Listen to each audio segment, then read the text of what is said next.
Friends, welcome to learn with fun.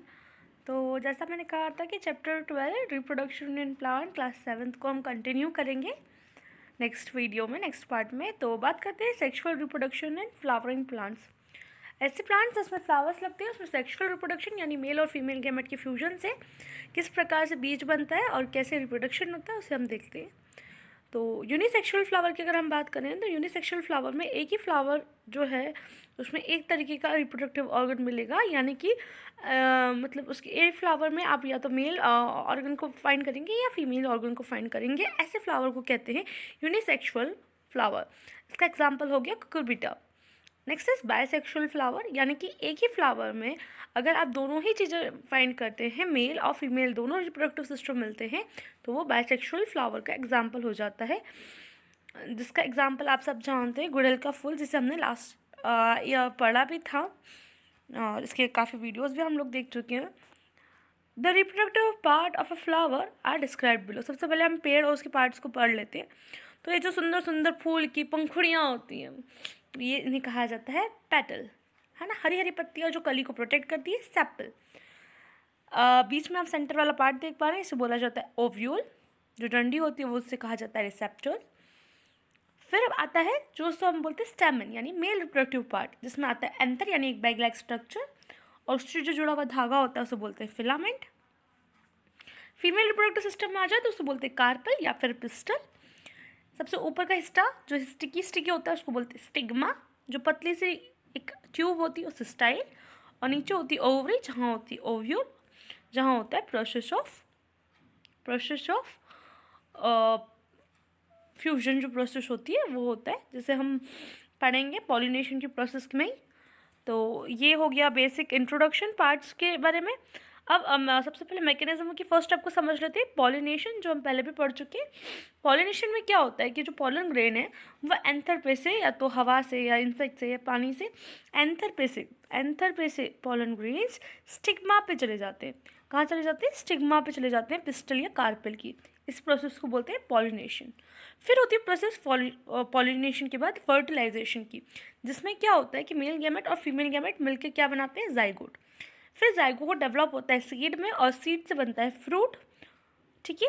और seed का जो जर्मिनेशन होता है वो कैसे होता है? मॉइस्चर की प्रेजेंस में जो सीड होती है वो फूट जाती है, और फूट के वो एक दो पोर्शन में ओपन होती है। एक रेडिकल में जो सॉइल में जाता है, जो रूट बनाता है, और दूसरा होता है प्लूमले जो शूट बनाता है। सबसे पहले हम पॉलिनेशन पढ़ लेते हैं। पॉलिनेशन हमने देखा कि अगर पॉलन ग्रेन्स एंथर से लेके स्टेमन के एंथर से लेके स्टिग्मा तक जाते हैं कार्पेल या पिस्टल के, तो उसे पॉलिनेशन बोलते हैं। पॉलिनेशन दो तरीके से हो सकता है, सेल्फ पॉलिनेशन या क्रॉस पॉलिनेशन। अगर सेम फ्लावर में ही हो रहा है तो सेल्फ, और उसी स्पीशीज़ के, उसी प्लांट के, है ना, same species same plant same plant के दो प्लांट्स के फ्लावर्स के बीच में हो रहा है या डिफरेंट फ्लावर्स के बीच में हो रहा है, then it is if it is a one plant और उनके दो फ्लावर्स के बीच में हो रहा है, सेल्फ पॉलिनेशन। या एक फ्लावर से एक फ्लावर में हो रहा है तो भी सेल्फ पॉलिनेशन। क्रॉस मतलब दो अलग अलग प्लांट से उसके दो फ्लावर्स में हो रहा है सेम स्पीशीज में, तो उसे क्रॉस पॉलिनेशन बोलते हैं ना। Let us understand agent. Agent मतलब कौन कौन करता है, सहयोग कौन करता है, कौन ले जाता है भैया, है ना। अब तो ले जाने वाला चाहिए ना, है ना। पॉलन ग्रेन को ले जाना है, कहाँ से कहाँ तक ले जाना है? एंथर से ले जाना है, फिलामेंट के ऊपर जो एंथर है उसके ऊपर होते हैं पॉलन ग्रेन्स, वहाँ से ले जाना है स्टिग्मा पर, ठीक है। तो पानी, हवा और इंसेक्ट, ये तीनों लेकर जाते हैं ना। हवा से कैसे होता है? हवा से वो ब्लो हो जाते हैं, लाइट वेट होते हैं, इसलिए वो चले जाते हैं ना। पानी से कैसे हो सकता है? पानी के साथ जा सकते हैं, और इंसेक्ट की बॉडी से स्टिक होके जा सकते हैं। अब समझते हैं, बहुत इंपॉर्टेंट पार्ट है ये फर्टिलाइजेशन। इसको इनिशियली समझना बहुत ज़्यादा ज़रूरी है, इसको ध्यान रखिएगा। यहाँ पे क्या होता है? पॉलिनेशन होने के बाद पॉलन ग्रेन जो होता है वो एंथर से जाता है स्टिग्मा पर। स्टिग्मा पर जाने के बाद जो पॉलन ग्रेन है वो एक ट्यूब बनाता है, जिसे बोलते हैं पॉलन ट्यूब। वो पॉलन ट्यूब ग्रो करता है स्टाइल में और रीच करता है ओव्यूल। कहाँ रीच करता है? ओव्यूल। ओव्यूल कहाँ है? ओवरी में। फिर पॉलन ट्यूब एंटर करता है ओव्यूल में एक स्मॉल ओपनिंग से, एक छोटा सा छेद, छोटा सा रास्ता है, उसे बोलते हैं माइक्रोफाइल। कहाँ से? माइक्रोफाइल। फिर जो पॉलन ट्यूब होता है उसके अंदर दो मेल गैमेट होते हैं, है ना। जो पोलन ग्रेन पोलन ट्यूब में डेवलप हुआ उस पर 2 मेल गैमेट होते हैं। एक मेल गैमेट जो होता है वो पोलन ट्यूब से पास होके ओव्यूल तक जाता है ना, और वहाँ वो फ्यूज होकर जाइगोट का फॉर्मेशन करता है। इस फ्यूजन को बोलते हैं फर्टिलाइजेशन। और दूसरा जो मेल गैमेट होता है वो फ्यूज होता है पोलर न्यूक्लियाई के साथ, जो फॉर्म करता है एंडोस्पर्म। क्या फॉर्म करता है? एंडोस्पर्म। और इस प्रोसेस में जो इन्वॉल्व होता है वो फ्यूजन होता है 3 गैमेट का होता है, 2 पोलर न्यूक्लियाई और 1 मेल गैमेट, इसलिए इसे कहा जाता है ट्रिपल फ्यूजन। और इस तरीके से डबल फर्टिलाइजेशन होता है।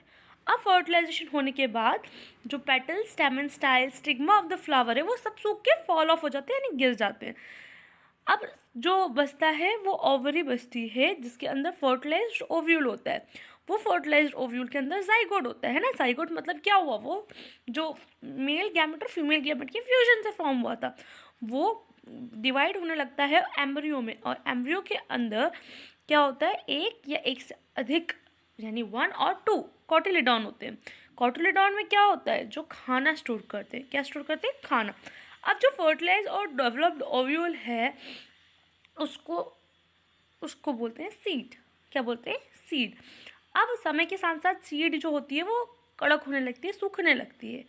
जो ओवरी है उसकी भी वॉल जो होती है वो हार्ड हो जाती है और वो पॉड एज अ पॉपी और इट में बिकम फ्लैशियस सकुलेंट। मतलब या तो वो इतनी सूखी हो सकती है जैसे टच करो तो वो टूटने लगे, या फ्लैशी और सकुलेंट हो सकती है जैसे टमाटर होते हैं ना।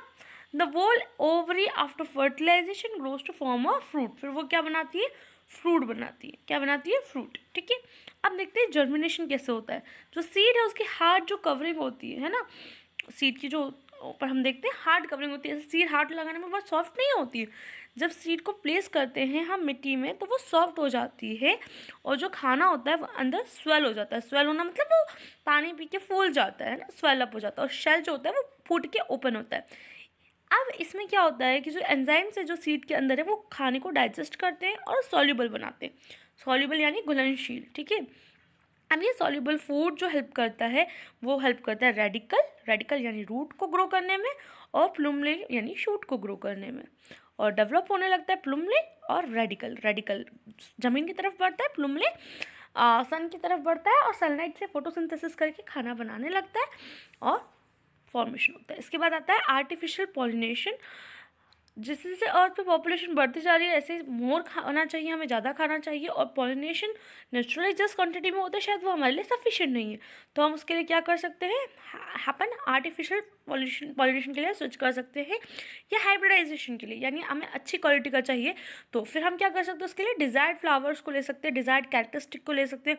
उसके पॉलन ग्रेन्स जो हैं एंथर से वो लेकर डिस्पर्स कर सकते हैं स्टिग्मा पर, मैच्योर स्टिग्मा पर, और कवर कर सकते हैं पॉलीथीन बैग से। तब तक सीड नहीं प्रोड्यूस होता जब तक, और जब सीड प्रोड्यूस हो जाए तो सीड को कलेक्ट कर उन्हें ग्रो कर सकते हैं। यानी हम क्या कर रहे हैं? मैन्युअली आर्टिफिशियली क्या कर रहे हैं?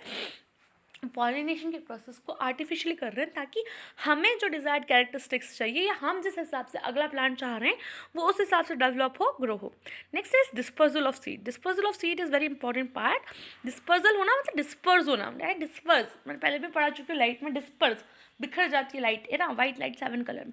डिस्पर्जल ऑफ सीड, डिस्पर्जल मतलब क्या? सीड्स का एक जगह से दूसरी जगह तक ट्रैवल करना है ना। अब क्या होता है कि सीड्स जो होती है वो लाइट एंड वेट होती है, तो हवा और पानी से वो एक जगह से दूसरी जगह चली जाती है, यहाँ तक कि एनिमल की बॉडीज पर स्टिक होकर वो एक जगह से दूसरी जगह तक चली जाती है ना। इसलिए इनका डिस्पोजल होता है। इनके 3 मीडियम्स आपने देख ही लिए।